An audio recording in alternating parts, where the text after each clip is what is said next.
ऊर्जावान और स्वागत करते हुए सभी देखने वाले विद्यार्थियों और साथ में पढ़ाई कर रहे सभी लर्नर्स का बायोलॉजी पाठशाला चैनल पर हार्दिक स्वागत है। आप सभी का बहुत बहुत स्वागत है। तो आज हम क्लास 12 बायोलॉजी का पहला अध्याय जीवों में जनन या रिप्रोडक्शन इन ऑर्गेनिजम्स शुरू करने जा रहे हैं। जी हाँ, यह एक बहुत ही महत्वपूर्ण और दिलचस्प अध्याय है। बिल्कुल। और इस अध्याय से बोर्ड परीक्षा में कई सवाल भी पूछे जाते हैं। तो आज की क्लास में हम कुछ बुनियादी लेकिन बहुत जरूरी कॉन्सेप्ट्स को समझेंगे, जैसे कि जीवन काल क्या है और जनन क्या है। चलिए शुरू करते हैं। चलिए। तो सबसे पहला टॉपिक है जीवन काल, या जिसे हम लाइफ स्पैन कहते हैं। इसकी परिभाषा बहुत ही सरल है। किसी भी जीव के जन्म से लेकर उसकी जो प्राकृतिक मृत्यु होती है उसके बीच के समय को ही उसका जीवन काल कहते हैं। यहाँ पर एक बात समझना बहुत जरूरी है कि हर जीव का जीवन काल अलग अलग होता है। हाँ, ऐसा बिल्कुल नहीं है कि सभी जीव एक बराबर समय तक जीवित रहते हैं। बिल्कुल, इसमें बहुत ज्यादा विविधता है। सही कहा। उदाहरण के लिए एक तितली बटरफ्लाई, उसका जीवन काल सिर्फ 1 से 2 सप्ताह का होता है। सिर्फ 1-2 हफ्ते। हाँ, और वहीं दूसरी तरफ एक सिकोया का पेड़ है जो 3000 से 4000 वर्ष तक जीवित रह सकता है। मतलब कुछ दिनों से लेकर हजारों सालों तक का अंतर हो सकता है। जी। और एक और बहुत ही रोचक उदाहरण है जो परीक्षा में अक्सर पूछा जाता है। हाँ, ये वाला तो छात्रों को जरूर नोट करना चाहिए। बिल्कुल, कौवा और तोता। अब देखिए, दोनों का आकार लगभग एक जैसा ही होता है। हाँ, साइज में तो ज्यादा फर्क नहीं है। पर उनके जीवन काल में जमीन आसमान का अंतर है। एक तोते का जीवन काल लगभग 140 वर्ष होता है। 140 साल? हाँ, जबकि एक कौवे का जीवन काल सिर्फ 15 वर्ष होता है। तो देखिए, आकार में समानता होने के बावजूद जीवन काल कितना अलग है। ये ऑब्जेक्टिव प्रश्न के लिए एक बहुत अच्छा पॉइंट बन सकता है। जीवन काल से जुड़ा एक और महत्वपूर्ण तथ्य ये है कि किसी जीव का जीवन काल चाहे कितना भी हो, उसकी मृत्यु निश्चित है। हाँ, ये तो तय है। जब कोई जीव अपना जीवन काल पूरा कर लेता है तो उसकी प्राकृतिक मृत्यु हो जाती है। अच्छा, पर क्या इसका कोई अपवाद है? मतलब क्या कोई ऐसा जीव है जो अमर है? बहुत अच्छा सवाल है। हाँ, एक अपवाद है। एक कोशिकीय जीव, सिंगल सेल्ड ऑर्गेनिजम्स। ओके। एक कोशिकीय जीवों को छोड़कर कोई भी जीव अमर नहीं है। और ऐसा क्यों है? ऐसा इसलिए है क्योंकि एक कोशिकीय जीवों की प्राकृतिक मृत्यु नहीं होती। वो स्वयं विभाजित होकर नए जीवों को जन्म देते हैं। जैसे कि अमीबा। बिल्कुल, अमीबा। जो जनक कोशिका होती है, पेरेंट सेल, वो ही विभाजित होकर 2 संतति कोशिकाओं में, डॉटर सेल्स में बट जाती है। हाँ, तो हम कह सकते हैं कि जनक का अस्तित्व उसकी संतति में जारी रहता है। हाँ, जारी रहता है। ये 2 अंकों के प्रश्न के लिए एक बहुत ही महत्वपूर्ण बिंदु है कि एक कोशिकीय जीवों को अमर क्यों माना जाता है। बिल्कुल। चलिए अब कुछ और जीवों के जीवन काल पर एक नजर डालते हैं जो आपकी किताब में दिए गए हैं। ठीक है। जैसे बिल्ली, कैट, उसका जीवन काल होता है 35 से 40 वर्ष। और मगरमच्छ और घोड़ा, क्रोकोडाइल और हॉर्स, इन दोनों का जीवन काल लगभग 60 वर्ष होता है। सही।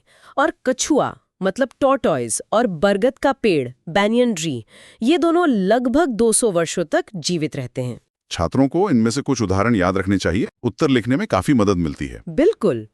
तो अब हम अपने अध्याय के मुख्य विषय पर आते हैं, जनन यानी रिप्रोडक्शन। जी। जनन जो है वो जीवों की एक क्षमता है जिससे वे अपने ही समान एक छोटे से जीव को जन्म देते हैं। ये एक जैविक प्रक्रिया है जो जीवन के चक्र को पूरा करती है। जैसे हम चित्र में देख सकते हैं, जन्म, फिर वृद्धि, फिर परिपक्वता, उसके बाद जनन और अंत में मृत्यु। और जनन का सबसे बड़ा महत्व ये है कि यह किसी भी स्पीशीज में एक पीढ़ी के बाद दूसरी पीढ़ी की कॉन्टिन्यूटी को बनाए रखता है। सही बात है। अगर जनन नहीं होगा तो कोई भी प्रजाति तो विलुप्त हो जाएगी। बिल्कुल। अच्छा, यहाँ पर कोशिका विभाजन से जुड़ी 2 शब्दावली भी याद रखना अच्छा रहेगा। केंद्रक के विभाजन को कैरियोकाइनेसिस कहते हैं और कोशिका द्रव्य के विभाजन को साइटोकाइनेसिस। हाँ। अब मुख्य रूप से जनन 2 प्रकार का होता है। 2 प्रकार का। एक है अलैंगिक जनन यानी एसेक्सुअल रिप्रोडक्शन, और दूसरा है लैंगिक जनन, सेक्सुअल रिप्रोडक्शन। आज हम अलैंगिक जनन का परिचय लेंगे। ठीक है। अलैंगिक जनन की परिभाषा बहुत सीधी है। जब संतति की उत्पत्ति एकल जनक सिंगल पेरेंट से होती है तो वो अलैंगिक जनन कहलाता है। इसका इसमें सिर्फ एक ही जीव भाग लेता है। हाँ, तो फिर इसमें निषेचन, फर्टिलाइजेशन की प्रक्रिया भी नहीं होती होगी, क्योंकि दो जनक तो शामिल ही नहीं है। बिल्कुल सही पकड़ा। और क्योंकि संतति एक ही जनक से उत्पन्न होती है, तो वो आनुवंशिक और आकारिक रूप से अपने जनक के एकदम समान होती है। हूबहू समान। हाँ, हूबहू। और ऐसे जीवों को क्लोन कहा जाता है। ये शब्द बहुत महत्वपूर्ण है। क्लोन। जी। तो क्लोन की परिभाषा ये हुई कि अलैंगिक जनन से उत्पन्न ऐसी संतति जो अपने जनक के हूबहू समान हो। एकदम सही। बिहार बोर्ड की परीक्षा में यह परिभाषा अक्सर 2 अंकों के लिए पूछी जाती है, तो इसे अच्छे से याद कर लेना चाहिए। जरूर। तो इसके उदाहरण क्या-क्या होंगे? मतलब ये कहाँ देखने को मिलता है? ज्यादातर ये बैक्टीरिया, कवक जिसे फंगी कहते हैं, प्रोटोजोआ और शैवाल यानी एल्गी जैसे सरल जीवों में पाया जाता है। लेकिन सिर्फ सरल जीवों तक ही सीमित नहीं है ना? नहीं, बिल्कुल नहीं। कई जटिल पौधों और जंतुओं में भी अलैंगिक जनन हमें देखने को मिलता है। ठीक है, तो अब हम इसकी कुछ प्रमुख विधियों के बारे में जानेंगे। ये मेथड्स अक्सर परीक्षा में पूछे जाते हैं। हाँ, ये बहुत जरूरी हैं। जैसा कि लिस्ट में दिख रहा है, पहली विधि है द्विविभाजन यानी बाइनरी फिशन, जिसके उदाहरण हैं अमीबा और यूग्लिना। बिल्कुल। दूसरी विधि है बीजाणु जनन या स्पोरोजेनेसिस, जो क्लमाइडोमोनास और पेनिसिलियम में होती है। और तीसरी है मुकुलन या बडिंग, जिसका सबसे अच्छा उदाहरण है यीस्ट। इसके अलावा और भी हैं, जैसे कलिका से जनन फ्यूनेरिया पौधे में होता है, खंडन या फ्रैगमेंटेशन स्पाइरोगायरा में, और पुनरुद्भवन मतलब रीजेनरेशन जो प्लेनेरिया और हाइड्रा में होता है। हम इनमें से कुछ को थोड़ा विस्तार से समझेंगे, है ना? हाँ, बिल्कुल। चलिए, तो अब पहली विधि यानी द्विविभाजन को अमीबा के उदाहरण से समझते हैं। अमीबा में जनन इसी विधि से होता है। जी, और इसकी प्रक्रिया बहुत सीधी सादी है। कैसे? सबसे पहले जो जनक कोशिका है, मतलब पेरेंट सेल, वो एक निश्चित आकार तक वृद्धि करती है, मतलब ग्रोथ करती है। ठीक है, पहले वो बड़ी होती है। हाँ, उसके बाद उसके अंदर जो क्रोमोसोम है, उनका द्विगुणन होता है। मतलब वो डबल हो जाते हैं। एग्जैक्टली। चित्र में भी दिख रहा है। वृद्धि के बाद सबसे पहले केंद्रक यानी न्यूक्लियस 2 भागों में विभाजित होता है। हाँ, पहले कमांड सेंटर डिवाइड होता है, फिर कोशिका द्रव्य मतलब साइटोप्लाज्म भी विभाजित हो जाता है। और इसका नतीजा क्या होता है? नतीजा, एक जनक कोशिका से 2 नई पुत्री कोशिकाएं डॉटर सेल्स बन जाती हैं। अच्छा, यहाँ एक खास नोट भी है। अमीबा अपना भोजन कूटपाद, जिसे स्यूडोपोडिया कहते हैं, उसकी मदद से पकड़ता है। हाँ, ये भी एक नंबर के प्रश्न में आ सकता है, तो इसे याद रखना अच्छा है। ठीक है, अब अगली विधि पर चलते हैं। अब बात करते हैं यीस्ट में होने वाले मुकुलन यानी बडिंग की। यीस्ट जो एक तरह का कवक है, इसी विधि से जनन करता है। तो इसमें क्या होता है? ये द्विविभाजन से अलग कैसे है? इसमें जनक जीव के शरीर पर एक छोटा सा उभार निकलता है, एक आउटग्रोथ, जिसे मुकुल या बड कहते हैं। चित्र में साफ दिख रहा है। जी, ये मुकुन फिर धीरे धीरे वृद्धि करता है, और जब ये मतलब पर्याप्त रूप से विकसित हो जाता है, तो जनक के शरीर से अलग हो जाता है और एक नए जीव का निर्माण करता है। बिल्कुल। कभी-कभी ये मुकुल जनक कोशिका से अलग नहीं भी होता है ना? हाँ, ये भी होता है। वो उसी पर जुड़ा रह जाता है और एक नया मुकुल बना लेता है, जिससे एक चेन जैसी संरचना बन जाती है। अच्छा, एक कॉलोनी जैसी। हाँ, कह सकते हैं। ठीक है, अब हम अलैंगिक जनन के एक बहुत ही खास प्रकार पर आते हैं, जो सिर्फ पौधों में होता है, कायिक जनन। जी, वेजिटेटिव रिप्रोडक्शन। जैसा कि नाम से ही पता चल रहा है, कायिक मतलब काया या शरीर से।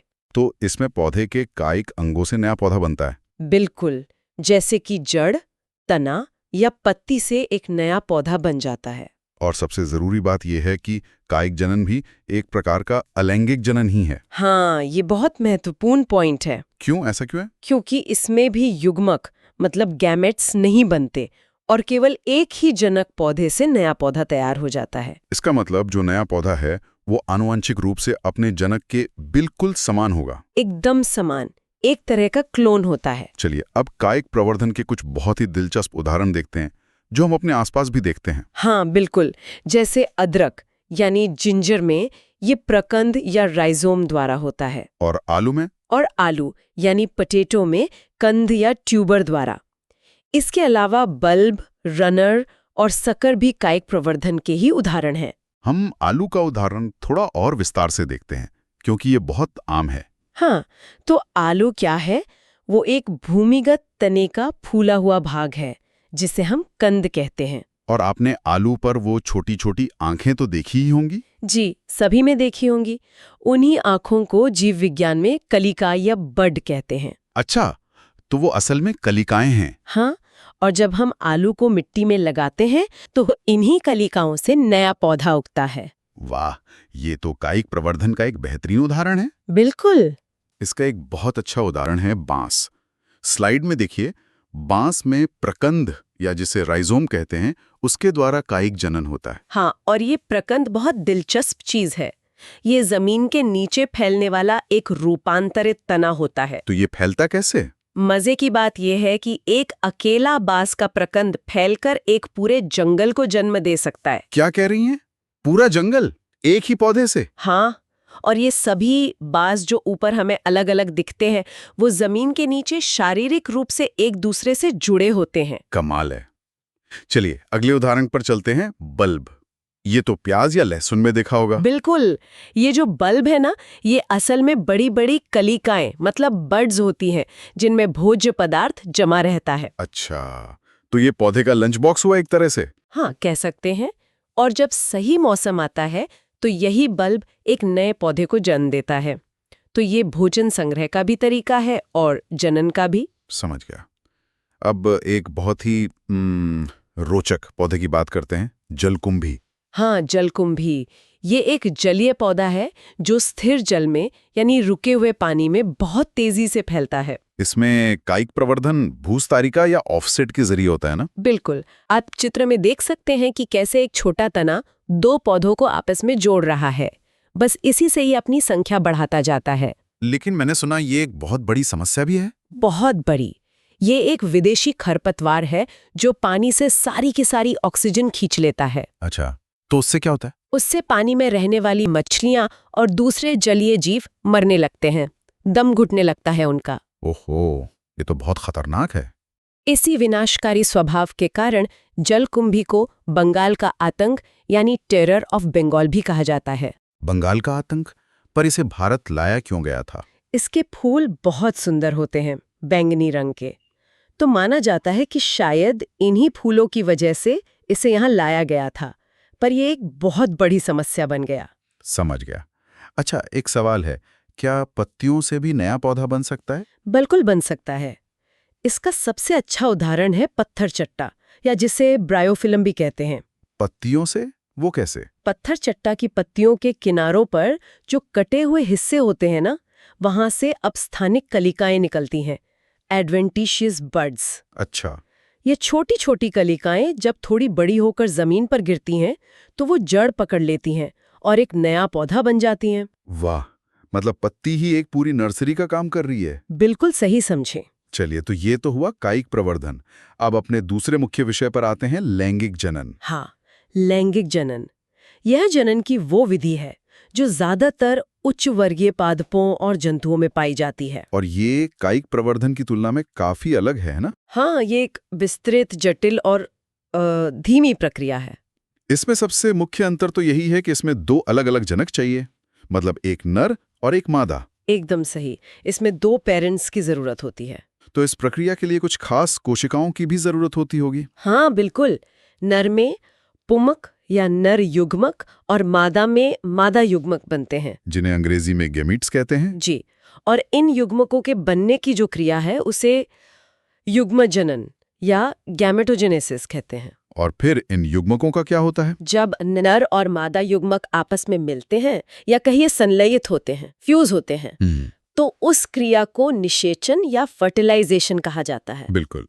और इसी निषेचन से नए जीव का विकास शुरू होता है, जैसा आप इस चित्र में देख सकते हैं। ठीक है, तो आज की क्लास को समाप्त करने से पहले एक बार आज जो महत्वपूर्ण शब्द सीखे उन्हें दोहरा लें। हाँ, ये अच्छा रहेगा। तो हमने सीखा प्रकंद यानी राइजोम जो बांस में होता है, फिर हमने बल्ब के बारे में जाना जिसमें भोजन संग्रह होता है, और भूस्तारिका यानी ऑफसेट जो जलकुंभी में होता है, जिसे बंगाल का आतंक भी कहते हैं। सही। इसके अलावा हमने पत्थर चट्टा में अपस्थानिक कलिकाएं यानी एडवेंटिशियस बड्स के बारे में भी जाना। और अंत में लैंगिक जनन से जुड़े दो महत्वपूर्ण शब्द सीखे, युग्मक जनन यानी गैमेटोजेनेसिस और निषेचन यानी फर्टिलाइजेशन। बहुत बढ़िया। तो आज की क्लास के अंत में हम सभी के लिए एक सवाल छोड़कर जा रहे हैं। हाँ, एक सोचने वाली बात। हमने देखा कि कायिक प्रवर्धन बहुत तेज और सरल है, जबकि लैंगिक जनन एक जटिल और धीमी प्रक्रिया है। तो फिर प्रकृति में उच्च वर्गीय जीवों ने लैंगिक जनन जैसा मुश्किल तरीका क्यों विकसित किया? बहुत अच्छा सवाल है। इसके ऐसे क्या फायदे हो सकते हैं जो कायिक प्रवर्धन में नहीं है? बिल्कुल। इस पर जरूर सोचिएगा। बिल्कुल। इस सवाल के साथ हम आज की क्लास यहीं समाप्त करते हैं। जुड़ने के लिए आप सबका बहुत बहुत धन्यवाद। धन्यवाद। अगली क्लास में मिलते हैं।